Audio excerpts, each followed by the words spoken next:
আসসালামু আলাইকুম ওয়া রাহমাতুল্লাহি ওয়া বারাকাতুহু।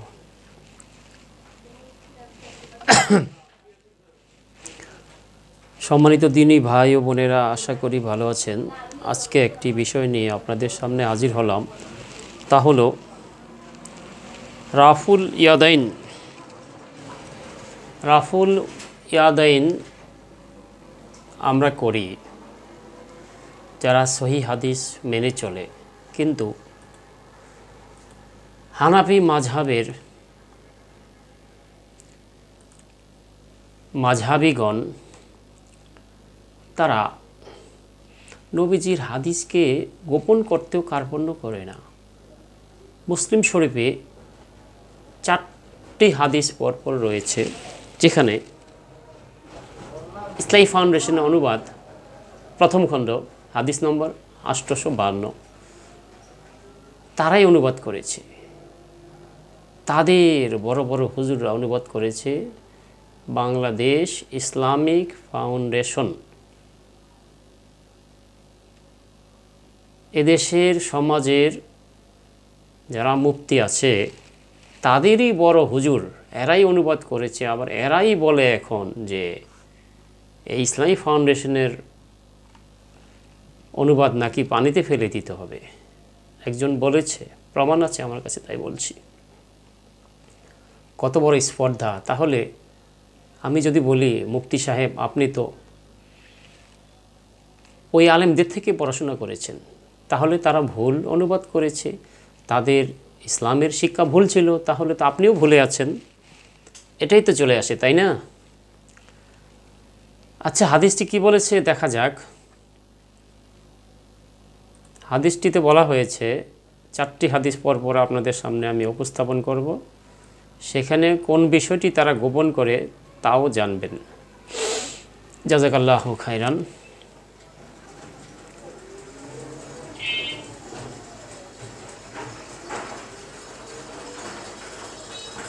হাদিস নম্বর 852।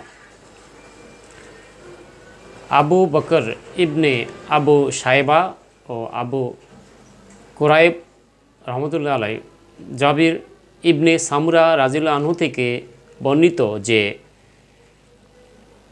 তিনি বলেন, রাসূলুল্লাহ সাল্লাল্লাহু আলাইহি ওয়াসাল্লাম আমাদের নিকট আগমন করে বললেন, তোমরা চঞ্চল ঘোড়ার লেজের হাত ওঠাচ্ছ কেন?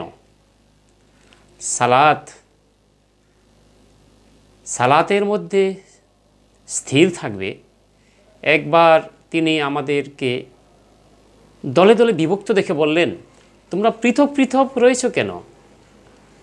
আরেকবার আমাদের সামনে এসে বললেন, তোমরা এমনভাবে কাতার বাঁধবে যেমনইভাবে ফেরেশতাগণ তোমাদের রবের সামনে কাতারবন্দি হয়ে থাকেন। আমরা বললাম, ইয়া রাসূলুল্লাহ সাল্লাল্লাহু আলাইহি ওয়াসাল্লাম, ফেরেশতাগণ তাদের রবের সামনে কিভাবে কাতারবন্দি হয়? তিনি বললেন, ফেরেশতাগণ কাতারের সামনের কাতারগুলো আগে পূর্ণ করেন এবং গায়ে গায়ে লেগে দাঁড়ান। গায়ে গায়ে লেগে দাঁড়ান। কিন্তু সমাজে কি হচ্ছে? 1 ফিট 1 হাত দূরত্ব। তার ইজ্জত চলে যাবে। আল্লাহর সামনে এসেও ইজ্জতের চিন্তা করে। সালাতে নড়াচড়া করা, সালামের সময় হাতের ইশারা করা ও হাত উঠানো নিষেধ, এবং সামনের কাতার পূর্ণ করা পরস্পর হয়ে এবং পরস্পর এক হয়ে এবং একত্র হয়ে দাঁড়াবার নির্দেশ অধ্যায়। হাদিস নম্বর 854। আবু বকর ইবনু আবু শায়বা রহমতুল্লাহ আলাই ও আবু কুরাইব রহমতুল্লাহ আলাই জাবির ইবনে সামুরা রাদিয়াল্লাহু আনহু থেকে বর্ণিত যে তিনি বলেন, আমরা যখন রাসূলুল্লাহ সাল্লাল্লাহু আলাইহি সাল্লামের সঙ্গে সালাত আদায় করতাম, তখন সালাত শেষে ডান এবং বাম দিকে হাত ইশারা করে আসসালামু আলাইকুম ওয়া রাহমাতুল্লাহ, আসসালামু আলাইকুম ওয়া রাহমাতুল্লাহ বলে আমরা ইশারা করে থাকতাম। তাতে রাসূল সাল্লাল্লাহু আলাইহি সাল্লাম বলেন তোমরা চঞ্চল ঘোড়ার লেজ নাড়ার মতো হাত ইশারা করছো কেন? সালাতের বৈঠকে উরুর উপর হাত রেখে ডানে বামে অবস্থিত তোমাদের ভাইকে মুখ ফিরিয়ে আসসালামু আলাইকুম ওয়া রাহমাতুল্লাহ বলাই তোমাদের জন্য যথেষ্ট।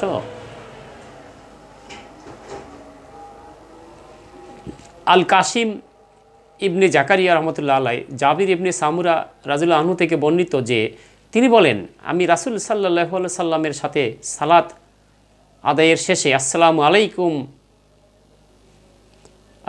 আলাইকুম বলার সময় হাত দিয়েও ইশারা করতাম।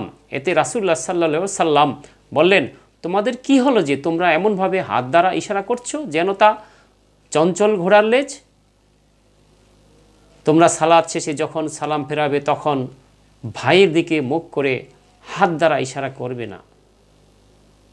আরেকটি হাদিস 856, আবু বকর ইবনে আবু সাইবা রহমতুল্লাহ আলাই আবু মাসুদ রহমতুল্লাহ আলাই থেকে বর্ণিত যে তিনি বলেন, রাসূলুল্লাহ সাল্লাল্লাহু আলাইহি সাল্লাম সালাতের সময় আমাদের কাঁধ স্পর্শ করে বলতেন, তোমরা সমান্তরালভাবে দাঁড়াও এবং আগে পিছে হয়েও না, অন্যথায় তোমাদের অন্তরও বিভেদ সৃষ্টি হবে। আর তোমাদের মধ্যে যারা অধিক সমঝদার ও জ্ঞানী তারা আমার কাছাকাছি দাঁড়াবে। অতঃপর যারা তাদের নিকটবর্তী তারা তাদের পর এবং তারপর যারা তাদের নিকটবর্তী তারা তাদের পর দাঁড়াবে। আবু মাসুদ রাদিয়াল্লাহু আনহু বলেন, কিন্তু আজকাল তোমাদের মধ্যে চরম বিভেদ বিরাজ করছে। 852, আবু বকর ইবনে আবু সাইবা ও আবু কুরাইব রহমতুল্লাহ আলাই জাবির ইবনে সামুরা রাদিয়াল্লাহু থেকে বর্ণিত তিনি বলেন, রাসূলুল্লাহ সাল্লাল্লাহু আলাইহি সাল্লাম আমাদের নিকট আগমন করে বললেন, তোমরা চঞ্চল ঘোড়ার লেজের মতো হাত উঠাচ্ছ কেন? সালাত এর মধ্যে ধীরস্থির থাকবে। একবার তিনি আমাদেরকে দলে দলে বিভক্ত দেখে বললেন, তোমরা পৃথক পৃথক রয়েছে কেন? আরেকবার আমাদের সামনে এসে আমাদের বললেন, তোমরা এমনভাবে কাতার বাঁধবে যেমনিভাবে ফেরেশতাগণ তাদের রবের সামনে কাতারবন্দি হয়ে থাকেন। এই হাদিসটি আগেও আমি বর্ণনা করেছি। এখনই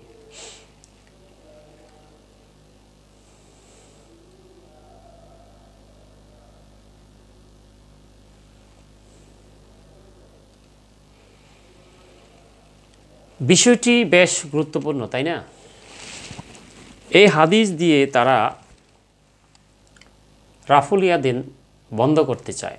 বলতেছে এই যে রাসূল সাল্লাল্লাহু বলেছেন দুষ্ট ঘোড়ার মতো হাত উত্তোলন কেন, অতএব যারা রাফুল ইয়াদিন করে তারা নবীজির আদেশ অমান্য করছে, দুষ্ট ঘোড়ার মতো লেজ উঠায়।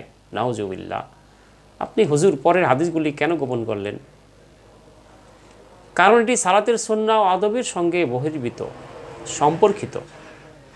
এখানে মূলত 3টি হাদিস রয়েছে, তাই না, যেখানে রাসূল সাল্লাল্লাহু আলাইহি সাল্লাম সালাতের সময় হাত নাড়ানোর নিষেধাজ্ঞা দিয়েছেন। এখন প্রশ্ন হচ্ছে, এই হাদিসগুলোর আলোকে রাফুল ইয়াদিন সালাতের নিষিদ্ধ সময়ে হাত তোলা নিষিদ্ধ প্রমাণ করা যায় কি হুজুর? কি বলছেন আপনি? আপনি হাত কেটে পায়ে জোড়া দিতে চাচ্ছেন? মরার পরে কি জবাব দিবেন? আপনি কি নবীর মুখ চেপে ধরার মতো গুনাহ করেননি? নবীর মুখকে বন্ধ রাখতে চাচ্ছেন না? এই হাদিসগুলো স্পষ্ট নির্দেশনা দিচ্ছে না? নির্দেশনা হলো সালামের সময় হাত দ্বারা ইশারা না করা। সাহাবীরা করত, সাহাবীরা এরকমটা করত। সাহাবীরা হয়তো সালামের সময় হাত দিয়ে ইশারা করতো, তাই বলছেন এখানে হাদিসের প্রমাণিত যা রাসূল সাল্লাল্লাহু আলাইহি সাল্লাম নিষেধ করেছেন এবং বলেছেন কেবল মুখ ফিরিয়ে সালাম দেওয়া যথেষ্ট। কিন্তু এখানে লক্ষণীয় বিষয় হলো এই হাদিসগুলোর কোনো সম্পর্ক রাফুল ইয়াদেনের সঙ্গে নেই। রাফুল ইয়াদেন বলতে বোঝায় তাকবীরে তাহরিমার সময় হাত তোলা, রুকুতে যাওয়ার সময় হাত তোলা, রুকু থেকে ওঠার সময় 2 হাত তোলা, কোনো মতে 2 সিজদার মাঝেও হাত তোলার অনুমতি। কিন্তু এখানে যেসব হাদিস বর্ণিত হয়েছে তা সালামের সময় হাত নাড়ানো নিষেধাজ্ঞা বিষয়ে, তাই এগুলো রাফুল ইয়াদেন নিষিদ্ধ করার জন্য দলিল হিসেবে ব্যবহার করা একেবারে অযৌক্তিক অপব্যাখ্যা ছাড়া আর কিছুই নয়। অনেকে মসজিদ মিম্বার গরম করে ফেলে।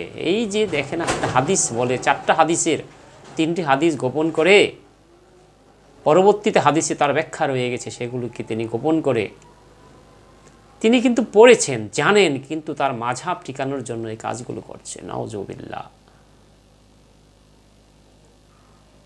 রাফুল ইয়াদাইন করার ব্যাপারে একাধিক সহিহ হাদিস রয়েছে, যা সরাসরি রাসূল সাল্লাল্লাহু আলাইহি ওয়াসাল্লামের আমল দ্বারা প্রমাণিত। ইমাম বুখারী, মুসলিম, আব্দুল্লাহ ইবনে ওমর রাদিয়াল্লাহু আনহু বলেন, আমি রাসূল সাল্লাল্লাহু আলাইহি ওয়াসাল্লামকে দেখেছি, তিনি যখন সালাতে প্রবেশ করতেন তখন তাকবীর বলতেন এবং তার 2 হাত কাঁধের সমান বা তার কাছাকাছি তুলতেন। রুকুতে গেলে হাত তুলতেন, রুকু থেকে উঠলে হাত তুলতেন এবং সামিআল্লাহু লিমান হামিদা বলতেন। সহিহ মুসলিম হাদিস নম্বর 391। মালিক ইবনে আবু হুরায়রা রাদিয়াল্লাহু আনহু বলেন, রাসূল সাল্লাল্লাহু আলাইহি ওয়াসাল্লাম যখন সালাতে প্রবেশ করতেন তখন হাত তুলতেন এবং রুকু থেকে ওঠার সময়ও হাত তুলতেন। এছাড়া তাবিন ও সালাফদের মধ্যে বহুজন রাফুল ইয়াদাইন করার পক্ষে ছিলেন। রাফুল ইয়াদাইন সংক্রান্ত দুর্বল হাদিস। কিছু মানুষ রাফুল ইয়াদাইন না করার জন্য দলিল হিসাবে ইবনে মাসুদ রাদিয়াল্লাহু আনহুর একটি হাদিস ব্যবহার করেন, যেখানে বলা হয়েছে, আমি রাসূলুল্লাহ সাল্লাল্লাহু আলাইহি ওয়াসাল্লামকে একবারের বেশি হাত তুলতে দেখিনি। কিন্তু এটি সহি নয়, বরং এটি দুর্বল, যায়ীফ, এবং অধিকাংশ মুহাদ্দিস একে গ্রহণযোগ্য মনে করেননি। যে সমস্ত মুহাদ্দিসগণ এই হাদিসটি এনেছেন, তিনিই বলেছেন যে হাদিসটি দুর্বল। দুর্বল মানে সন্দেহ। আপনি কেন সন্দেহের আমলে আছেন? আল্লাহ রাসূল বলেছেন, যে সন্দেহ পড়ল সে হারামে পড়ল। অপব্যাখ্যা ও বিভ্রান্তি থেকে মানুষকে আর পরিচালিত করবেন না। যারা হাদিসগুলিকে রাফুল ইয়াদাইন নিষিদ্ধ করার জন্য ব্যবহার করেন, তারা বড় ভুল করছেন, তারা জাহান্নামের দিকে যাচ্ছেন। প্রসঙ্গের ভুল ব্যাখ্যা। এই হাদিসগুলো সালামের সময় হাত নাড়ানো, অথচ তারা এটিকে রাফুল ইয়াদাইনের সাথে মিলিয়ে বিভ্রান্তি সৃষ্টি করছে। বিশুদ্ধ হাদিসের উপেক্ষা করা। রাফুল ইয়াদাইন সংক্রান্ত সহিহ মতো হাদিস, প্রচুর বর্ণনা সমৃদ্ধ হাদিসগুলিকে উপেক্ষা করে দুর্বল মতের অনুসরণ করা হচ্ছে। রাসূলুল্লাহ সাল্লাল্লাহু আলাইহি ওয়াসাল্লাম সালামের সময় নাড়ানো নিষিদ্ধ করেছেন, কিন্তু রাফুল ইয়াদাইন নিষিদ্ধ করার দলিল নয়। রাফুল ইয়াদাইন করার ব্যাপারে সহিহ হাদিস রয়েছে, যা জাবির রাদিয়াল্লাহু উনবর্তিত হাদিসের সাথে কোনোভাবেই সাংঘর্ষিক নয়। সঠিক জ্ঞান ও প্রমাণ ছাড়া কোনো বিষয়ে বিভ্রান্তি ছড়ানো উচিত নয়। যারা হাদিসগুলোর ভুল ব্যাখ্যা দিয়ে রাফুল ইয়াদাইন নিষিদ্ধ করার চেষ্টা করছেন, তারা প্রকৃত সত্য গোপন করছেন এবং মানুষকে ভুল ব্যাখ্যা দিয়ে বিভ্রান্ত করছেন। এটি থেকে সতর্ক থাকা জরুরি। আল্লাহ আমাদের সকলকে সহি জ্ঞান দান করুন এবং সঠিক পথে পরিচালিত করুন। আমিন। শুনে রাখো, ইমাম বুখারীর হাদিসগুলি সহি, আর যারা তা অস্বীকার করে তারা ভুল করছে। আল্লাহ স্পষ্ট বলেছেন, তোমাদের রবের নিকট থেকে যা নাজিল হয়েছে তারই অনুসরণ করো এবং আল্লাহকে বাদ দিয়ে অন্য কোনো অভিভাবক, মুরব্বী, ইমাম বা নেতা অনুসরণ করো না। খুব কমই তোমরা উপদেশ গ্রহণ করো। এখানে মাযহাবের ইমামকে নিষেধ করতে আল্লাহ করেননি, এখানে নিষেধ করেছেন, তাদের অনুসরণ করতে বলেননি। অনুসরণ করতে বলেছেন রবের নিকট থেকে যা নাজিল হয়েছে। কোরআন এবং হাদিসও নাজিল হয়েছে। আল্লাহ বলেছেন, রাসূল নিজে থেকে কোনো কথা বলেন না। অতএব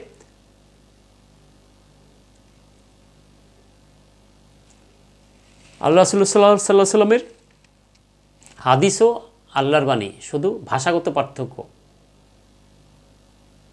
ওহী মাতলু আর গায়ের মাতলু, মানুষের ভাষা আর আল্লাহর ভাষা, দুটো পার্থক্য, এছাড়া কোনো পার্থক্য নেই। এখানে আল্লাহ ক্লিয়ার বলেছেন কোরআনে, ইত্তাবিউ মা উনজিলা ইলাইকুম মির রাব্বিকুম ওয়া লা তাত্তাবিউ মিন দুনিহি আউলিয়া কালিলাম মা তাযাক্কারুন। তোমাদের রবের নিকট থেকে যা নাজিল হয়েছে তারই অনুসরণ করো। আপনি কেন ইমাম হানিফার অনুসরণ করছেন? কেন করছেন? 4 ইমামের অনুসরণ তারা কি করতে বলেছেন? তারা কেন বলবেন? তারা কি ইসলাম বুঝতো না? তাদের মাযহাব কি ছিল? তাদের মাযহাব যেটা ছিল সেটা গ্রহণ করুন। তার মৃত্যুর 250 বছর পরে যে মাযহাব তৈরি করেছে সেটি করবেন না। তাহলে কেন তোমরা কোরআন ও সহিহ হাদিসের বিপরীতে অন্যদের কথা মানছ, ইমাম নেতাদের কথা মানছ? আল্লাহ তো এতে ক্লিয়ার নিষেধ করেছেন কোনো মাযহাব চলবে না। রাসূল সাল্লাল্লাহু আলাইহি সাল্লাম বলে গেছেন, তাই ইসলাম পরিপূর্ণ। যারা রাসূল সাল্লাল্লাহু আলাইহি সাল্লামের সুন্নাত ছেড়ে অন্যদের মতামত অনুসরণ করছে তারা আসলে নবীর মুখ বন্ধ করার মতো গুনাহ করছে। তোমরা কি আল্লাহর সেই আদেশকে অমান্য করবে? সুতরাং যারা রাসূলের নির্দেশের বিরোধিতা করে তারা সতর্ক থাকুক, যেন তাদের কোনো বিপর্যয় স্পর্শ না করে বা তাদের উপর যন্ত্রণাদায়ক শাস্তি আপতিত না হয়। সূরা আন-নূর আয়াত নম্বর 63। তাহলে কি তোমরা আল্লাহর আযাবের অপেক্ষা করছো? এখনও সময় আছে, ফিরে আসো কোরআন ও সহিহ হাদিসের দিকে। জাযাকাল্লাহু খায়রান। আবার অনেকে বলে সাহাবাগণ হাতে পুতুল রাখত বগলের নিচে, তাই প্রথম প্রথম নবীজি হাত উঠিয়েছেন, আফুলিয়া দিন করেছেন। আচ্ছা ভাই, সাহাবাগণ কি প্রথমে আল্লাহু আকবর বলতেন না? যদি বগলে পুতুল থাকতো তখনই তো পড়ে যাওয়ার কথা। আর আপনি সাহাবাদের উপরে এমন একটা মিথ্যা অপবাদ দিলেন, এই অপবাদে আর ঈমান থাকার কথা না। সাহাবাদের ঈমানের উপরে আপনি সন্দেহ পোষণ করলেন। আল্লাহ সাহাবাদের প্রতি রাজি খুশি হয়ে গেছে এমনিতেই, মূর্তি রাখার পরও রাজি খুশি হয়ে গেছে। কেমন ঈমান আনলেন? আপনি সাহাবাদের ঈমানের উপরে সন্দেহ পোষণ করছেন, কলঙ্ক লেপন করছেন। নাউজুবিল্লাহ। জাযাকাল্লাহু খায়রান।